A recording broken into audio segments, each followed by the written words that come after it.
I've never done a video like this or any video ever, really. I'm not a YouTuber, I'm not a Twitch streamer. Uh, I'm just a TTRPG fan, and I figured maybe a video guide would be useful for what I have to talk about. So, if you didn't know, or you knew and you haven't acted on it yet, Critical Role will be doing a live show this year in Indianapolis. That live show happens to correspond with Gen Con, which is a huge TTRPG board game, card game convention that also is in Indianapolis. So I figured if you're going to this Critical Role live show and you have never gone to Gen Con before, it's a really cool thing and you might want to try it out, especially since you're already going to be in Indianapolis for the live show. Like I said, I am not a video producer, so this is going to be super unclean. I am going to stumble over my words. I'm going to possibly present incorrect information that will be later changed, so take everything I'm about to say with a grain of salt. Hopefully you absorb some useful information from it. I am perhaps not the best person to make this guide. I have gone to Gen Con twice. I went in 2024 and 2023, but there have been people that have been going for, 10, 20, I think even 30 years. So, this is information coming from someone who just recently learned the ropes. But there's a lot about Gen Con that's different from other conventions. So if you're not used to it and you're not looking at it, it can look really confusing. So I just wanted to make a little video to clarify some of the stuff and hopefully make your experience a little better. You can learn from my mistakes, I think. So where do we even start? What is Gen Con? Gen Con is a tabletop gaming convention that is held in Indianapolis, primarily at the Indiana Convention Center, as well as Lucas Oil Stadium, and all of the connected hotels convention space. It is very, very large, and that's an understatement. It's larger than any convention I've been to, but it's very, very large. It's had over 70,000 attendees last year, and there were over 20,000 registered events. We'll get into what events are later, but for now, you just need to know that this is a huge convention. It is unlike any convention I've ever been to, in that this is very much a planning convention for me. I started planning for this Gen Con 2025 the moment the last one ended. And in my opinion, other people will view this differently, surely, it is something that you definitely have to plan for. Other people will say that it can be completely spontaneous and that I'm doing it wrong. I will say they're doing it wrong. The truth is, Gen Con is different for everybody, and people have different ways of enjoying it. This is how I do it, and I hope that you can learn some information from it. I just realized I've been on the hotel screen this whole time. We'll get to hotels later. Hotels are its own thing. If you couldn't tell that I'm new at making videos, that should have told you right there. So let me move you over to the actual Gen Con homepage. It's undergone some changes recently. I expect it to undergo some more changes soon. They've announced that things are changing, and this is what it looks like right now. So, like I said, Gen Con in Indianapolis. It is held July 31st, so it starts on a Thursday, and it's held all the way through Sunday, which is August 3rd. Now, that's not to say that there isn't more content than that. There is a day before Gen Con officially starts called Trade Day. Trade Day is typically for professionals. It focuses on professional development, seminars, networking opportunities, things like that. The vast majority of people are not going to be going to Trade Day because they are there to buy or play games or meet people or what have you. But if you're interested in those things, Trade Day is something that you could look into. You can get a 4-day badge for Gen Con. You can get single day tickets, and you can get a Trade Day ticket. These are last year's prices.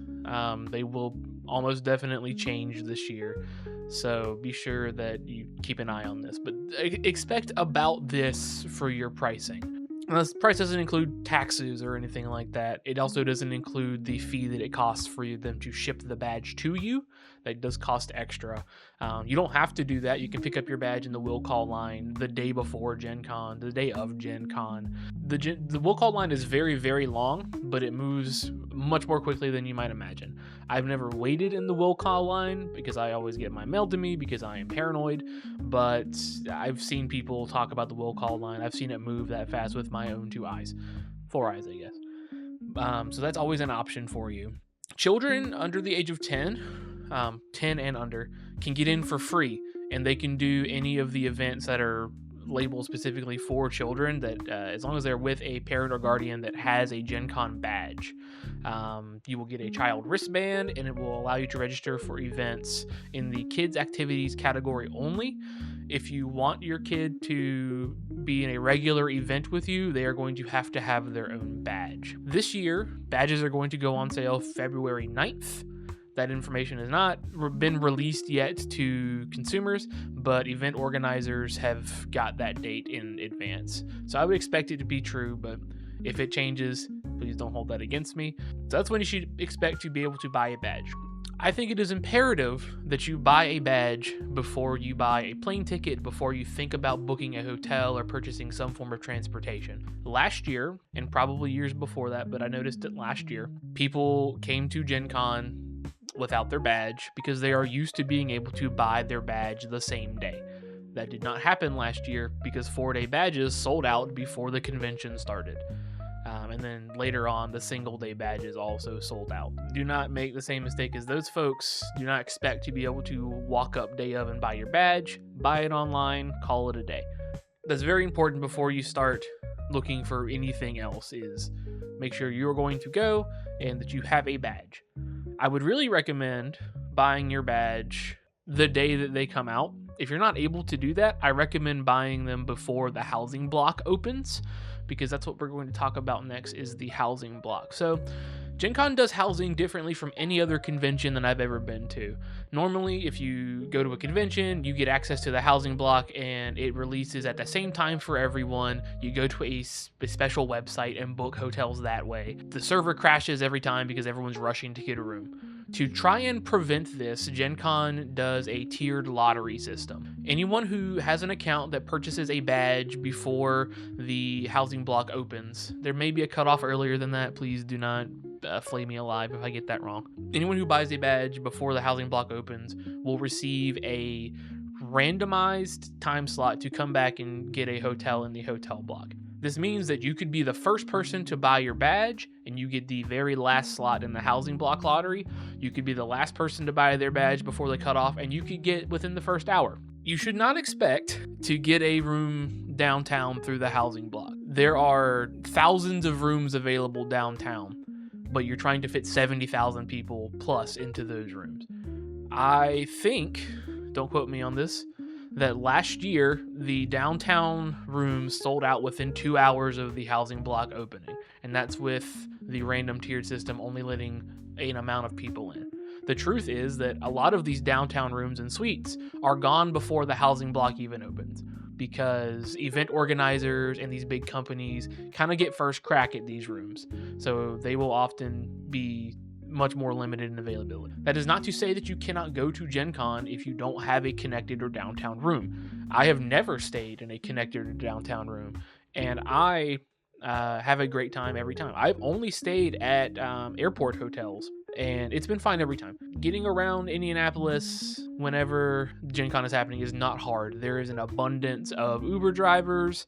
A lot of these hotels, even though you're seeing distances here like 1.7 miles, 2.8 miles, a lot of them are still walkable if you're willing to put in the work. There are the Bird scooters and Lime scooters all over that you could utilize to get around. So don't think that if you don't get a downtown room, it's the end of the game. You might as well not go, because that's just not true.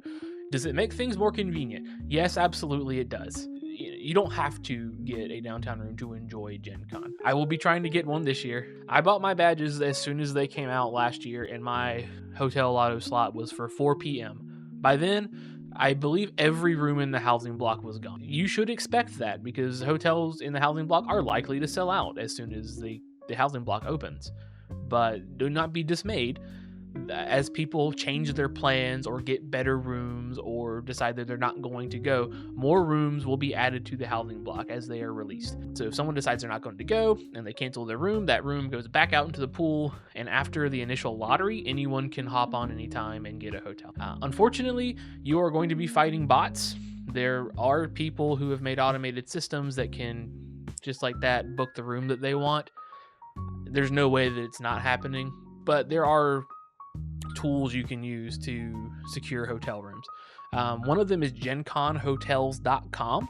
It will pull a list of the available hotels in the housing block, and you can set it to alert you whenever a downtown room becomes available, or if you want a skywalk room. I didn't mention that, did I? So a lot of the hotels connected to the ICC are connected via skywalk. So if you stay at a connected hotel, you never actually have to leave and go outside to get to places. You can just walk from your hotel to the convention center, over the street to in a skywalk. It's really nice, and I think that it's one of the only cities that's built that way, and I think it's why Indianapolis is a city that is perfectly suited for Gen Con. There are still rooms downtown that are not connected, the ones that are 2, 3, 4, 5, 6 blocks away, and you can walk. It's perfectly walkable. I've done it before. Like I said, the lottery system, it's going to seem unfair whenever you buy your badge and you get a later slot and you get there and there's nothing there. It's kind of the only fair way to do it. Is just to make sure everyone is random. That being said, you should, if you are going, buy a badge on your own with your own account. It is possible for you to buy a badge for other people, but I would really recommend that if you're going to do this, you should buy your own badge, because everyone who buys a badge with their own account gets a shot at the housing block. So if you have a group of 4 and you all buy your own badges with your own accounts, you have 4 potential time slots to get into the housing block. That's what I would recommend doing. That's what we're doing this year. Didn't do that last year. It was a mistake. And if you buy a badge and you decide, I can't go to Gen Con this year later down the line, I think you have until June or maybe even early July to request a refund for your badge. You can do that, and you can with confidence, I guess. Let's see. So we did hotels. Transportation. If you are staying in a hotel and you're connected and you can park in their parking lot, no problem. You drive in, you park there, you fly in, you get an Uber or a Lyft, and you park at your hotel. If you are staying further away, you should have a plan. Either buy a parking spot in advance and rent a car, or take the car that you drove up here and park there, or Uber and Lyft. Uber and Lyft have massive presences at Gen Con. I've talked to rideshare drivers who say that they've come all the way from Florida because they know that there's good money to be made at Gen Con. Don't worry about Uber and Lyft availability. One tip I do have for you is that if you walk a couple blocks away from the convention center and any of the connected hotels, you will often find that they are cheaper because you're out of the surge pricing area. So if you're willing to walk a few blocks, you can save money on your Ubers and Lyfts. So don't stress about availability or anything like that. I already said that they have the Bird and Lime scooters that you can use to get around if you don't want to walk. They're pretty good. Downtown is pretty traversable on foot. It's one of the few places I'd say you don't actually need a car, but having one is nice. One thing I want to point out specifically for the folks that are going to the Critical Role live show, I have a little map pulled up for you. So as you can see here, this is the Indiana Convention Center. This is the Lucas Oil Stadium. And then all the connected downtown hotels. Looks nice. Where is the Critical Role live show being performed? That is at the Fishers Event Center in Fishers, Indiana. Fishers is not Indianapolis proper. It's just in the general Indianapolis area. So let's zoom out here and see exactly where it is. Oh man, it's kind of far away, isn't it? You have to leave Indianapolis to go to this live show. Oh my goodness, it's all the way over here. About 30 minutes away. About 22.8, call it 23 miles away. If you are coming to this live show for Critical Role and that's it, I would really recommend staying out closer here. There are hotels in this area that you can get. If you are going to Gen Con, I would really recommend getting a hotel closer to the Gen Con area and taking an Uber or a Lyft, or driving your own car, or finding a buddy at Gen Con who's also going to the live show and sharing a ride to save money. It's going to be a trek to get to the live show and back. So that's all I really wanted to say about that. What do you do at Gen Con, right? So Gen Con is huge, like I said, and like I see here now, were 23,796 events last year. Everything at Gen Con is a ticketed event. That is one of the other major differences from these other large conventions, is if you want to do something at Gen Con that isn't look around the exhibit hall and do maybe a quick game demo at their booth, or go to some kind of open play gaming, you need a ticket for it. There are a ton of events at Gen Con. There are anything from playing board games to playing collectible card games, running in different role-playing games. There's LARP opportunities. There are entertainment events, things like other live shows from other production companies. Glass Cannon has a really big presence here. There are some electronic games. I wouldn't say there's a ton of them. It's not really that kind of convention. There's all sorts of stuff here, right? So there's a lot to do.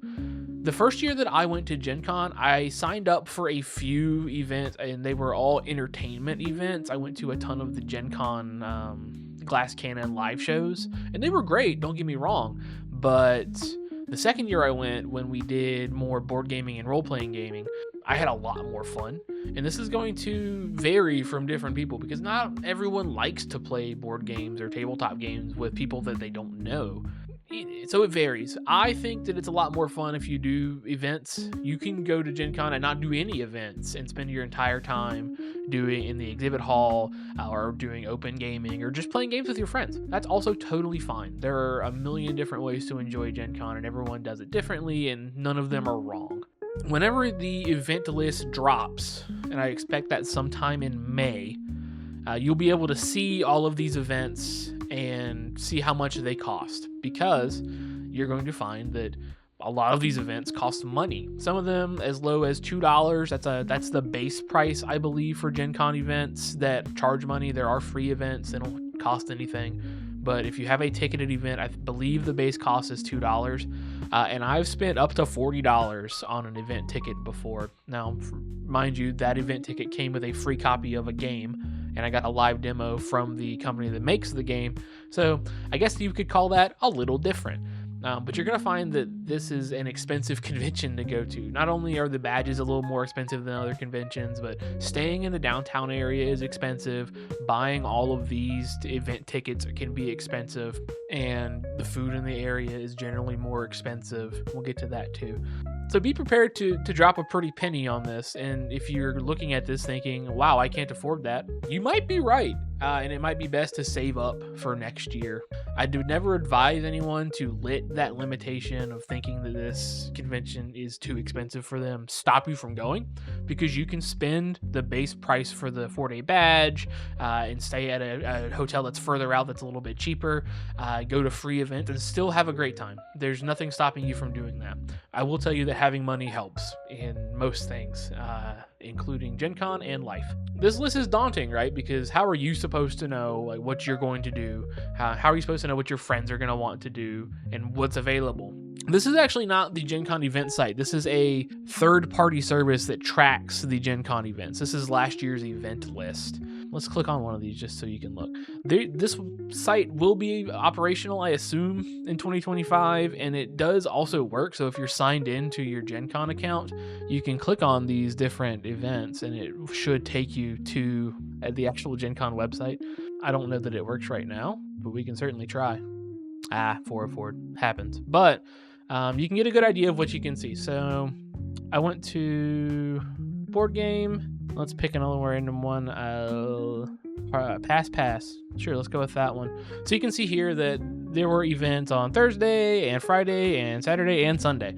So there's tons of events. These events do run around the clock. The exhibit hall's not open around the clock, but events are running all the time. And you can see that there were learn to play events. So this one at Thursday at 10 through 11, so it was an hour event.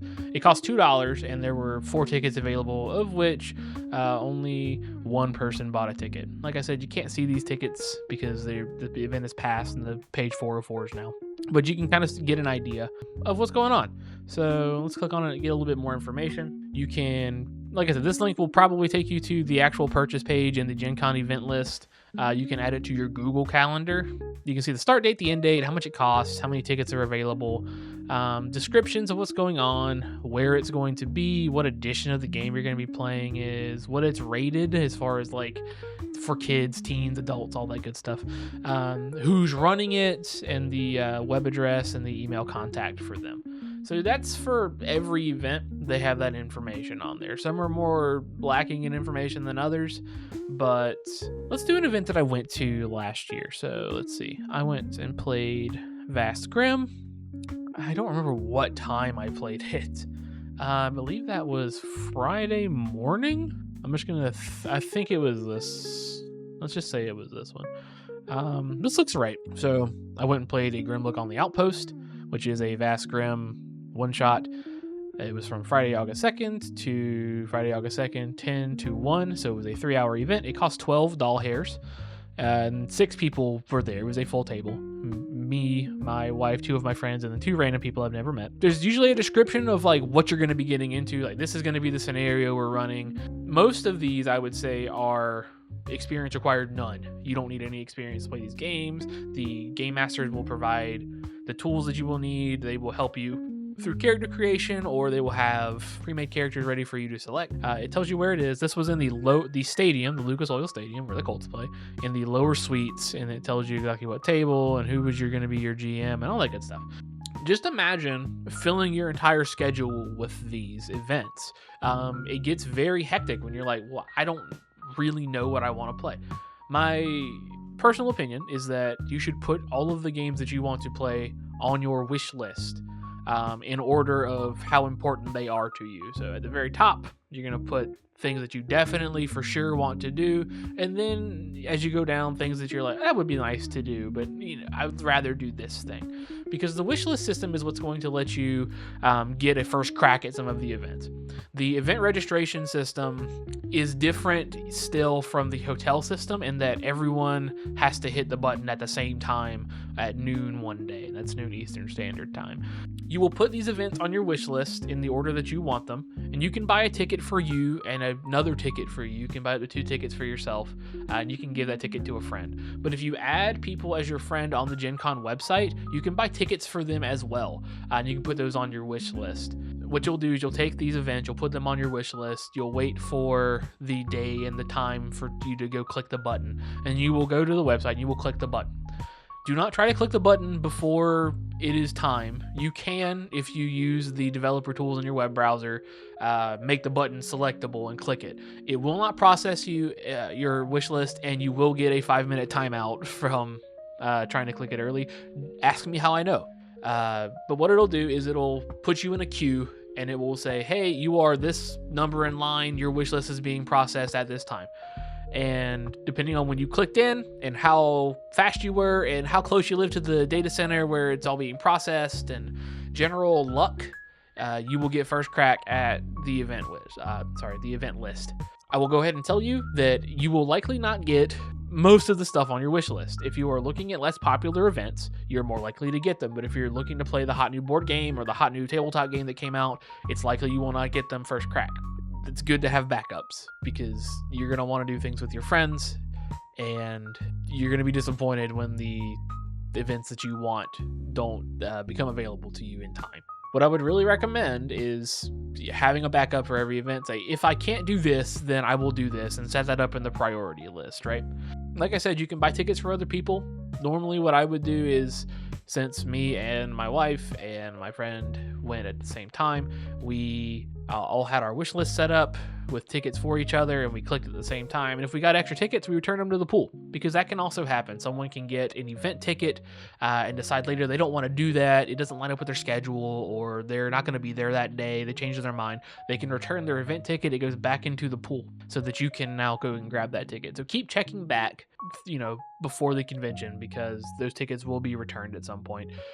Also, the event list that comes out in the middle of May is likely not to be the final event list. Events are added up until the convention itself starts. Keep checking back, because there may be things that you are interested in, or more runnings of the games that you were interested in that you didn't get first crack at, stuff like that. Just keep in mind that you can still get these events.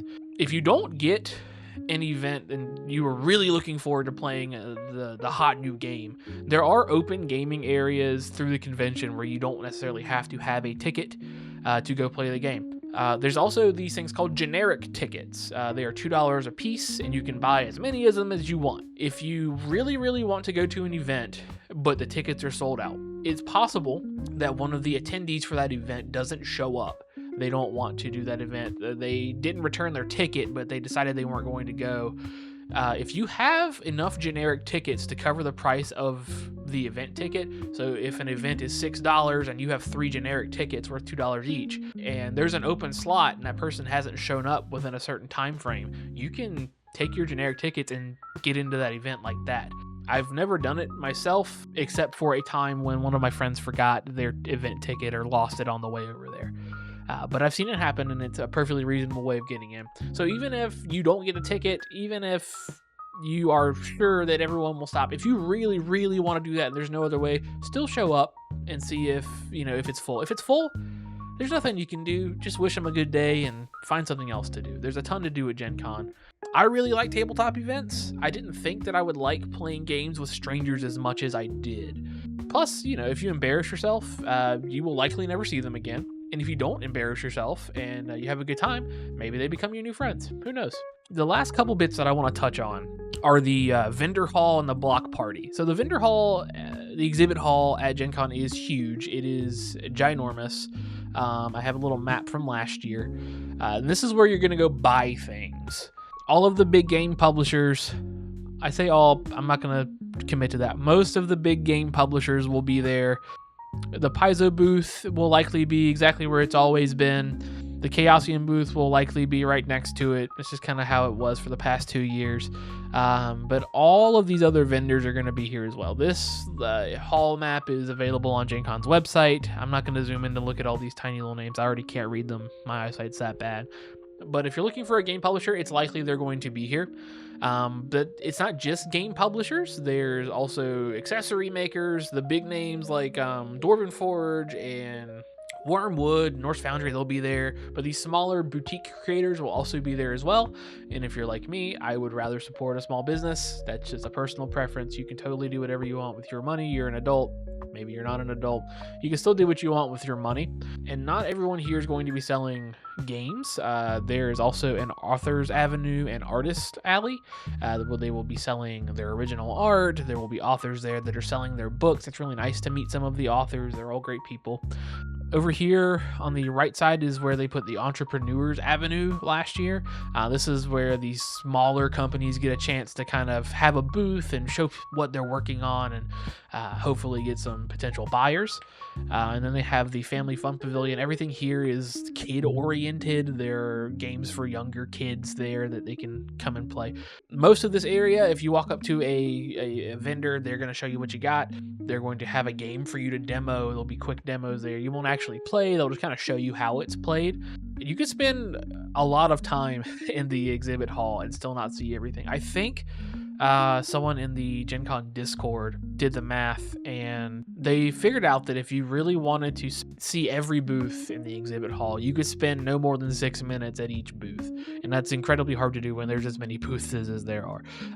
So while this is a great place to go and buy games and stuff like that, I really would recommend doing other things too. Don't expect to be able to see everything in one go, for sure. There are going to be some new releases of games this year that will be hot at the exhibit hall. If you're really jonesing for one of those games, I would really recommend getting there early and as early as possible, because they will sell out, and they may reserve an amount of games for a single day, or they might sell them all at the very beginning. Kind of up to them. So if you're really looking for the hot new game, you should get there early. I should also mention that the Lucas Oil Stadium is also in use for this convention. Most of the time, if you're going there, you're going to be doing one of two things. Either you have bought an event ticket to play a game, and you go down on the field, and they have tables and chairs set up all over the place. Usually they're in a different colored section, so there's like a red section and an orange section. You'll know where to go whenever it's time to go there. The suites around the top of the arena are also in use. That's where I went and played Vaskrim in one of the stadium booth, and I thought that was really neat. It's probably my favorite place in the entire place to play a game, because it was a little tiny room. It was just the players of that game in there. You didn't have any interference from other tables nearby, and it was just really neat to look over the entire arena. So you're doing that, or you have a ticket for the board game library, which is, you can buy them in several hour increments and say, hey, I want to go to the board game library from this time to this time, and you can go in there and rent any of the games from their library and play them. Everyone who goes in there needs the same corresponding time frame, so if you are going with your friends, make sure you buy the same time slot. You can get a whole weekend pass. If I'm being honest, I got one last year and we didn't use it as much as we should have because I was too busy playing other games. So in my opinion, it's not worth it to get the weekend pass, but it's totally cool to get like a 4-hour slot and go in there and play some games from that time. The convention space for every other hotel is also in use. These rooms are, I cannot put into words how big Gen Con is. It's, like I said, it's the biggest convention I've ever been to by far, and it's my favorite convention by far. The last bit I want to touch on is the block party. So from the night before Gen Con all the way through, they have what's called the Gen Con block party, and this is where a bunch of vendors are outside and they are selling food and drink and stuff like that. They call in food trucks on a rotation, so they'll put out the schedule beforehand, but you can go outside of the Lucas Oil Stadium. It's in between the Lucas Oil Stadium and the ICC, the Indiana Convention Center, and they will have a bunch of food trucks set up that you can order food from. I've done this several times, and every time I think, wow, that was cool once. Food trucks are just very expensive, and I've already said that Gen Con is a very expensive convention to go to, so expect that. You will also typically wait in line for maybe a bit longer than you'd like to for food. One of the vendors that goes really fast at Gen Con is Island Noodles, because they only have two things, noodles and noodles with chicken. So even though the line is going to be very long and moves very quickly, so if you're looking for something really quick, that might be a good option for you. They also sell food inside of the Lucas Oil Stadium. They sell like your typical sports foods, hot dogs, nachos, all that good stuff. They have some smaller booths inside as well that will sell food and drink and stuff. But the block party is kind of where it's at. If you're into alcohol, if you partake, the Sun King Brewery always does a special Gen Con collaboration. There's a special beer that's for Gen Con, and they sell that at the block party. You do need a wristband, obviously. You gotta be 21. If I'm gonna be honest with you, I didn't like the one they did last year. The one they did before was pretty good. Hive Mind, I believe, but the last year's was kind of lackluster, if I'm being honest. I hope they do something good this year. I want them to succeed, obviously. But they have a special keg tapping party on Wednesday if you want to go and be one of the first people to try the new stuff. It's neat. The last bit I'll cover is where to kind of get more information. So I am not the authority on Gen Con by far. I've only been twice. This is my third year going. I'll be there. If you're looking for more information, there's 3 places you can look. There's the Gen Con website. That's probably the obvious primary source of information. There's the Fans of Gen Con's Facebook page. Those people are all really nice, and they have up-to-date information on just about anything. And then there's the Gen Con Discord, which you can join. It's linked somewhere on Gen Con's website. I'll put it down in the description of the video, where you can get more information. You can ask questions. Everyone there's really helpful. The veterans, especially like the 10-year, 20-year plus veterans of Gen Con, love giving new people information. It's a great place to ask questions if you have any. They have a special help desk section where you can go and ask questions. There are a ton of volunteer opportunities at Gen Con. If you are interested in running games, whether that be board game demos or tabletop games or whatever, there will often be ways for you to earn a free badge that way, or even accrue enough hours for like a hotel credit. When events get announced, or even before sometimes, these larger companies will reach out and say, hey, we're looking for game masters to run our games for Gen Con. Please let us know if you're interested, if you have any experience, all that good stuff. And they'll ask you what kind of time slots you want to do. And depending on how many hours you build, you may be able to get a free badge. And like I said, you could you could earn money towards a hotel credit. So it could make it cheaper for you to attend. You do obviously sacrifice some of your time by doing that. So I typically don't do that. It's just I go here on a vacation. It's not my job or anything. But I know a ton of people that would be more than happy to run games in exchange for a free badge. So definitely check those out. Those things get posted very frequently in the Gen Con Discord and the Fans of Gen Con Facebook page if you're looking for them. So definitely check that out if that's something that you think you want to do. I think that's about it for me. If you liked this video, I have several questions for you. Number one, why? I'm very clearly not the authority on this, but if you have any comments, I would love to hear them. Please leave them down below. And I think that's about it. That's where I'm going to cut it because my voice is getting hoarse. All right, well, it's been fun. See ya.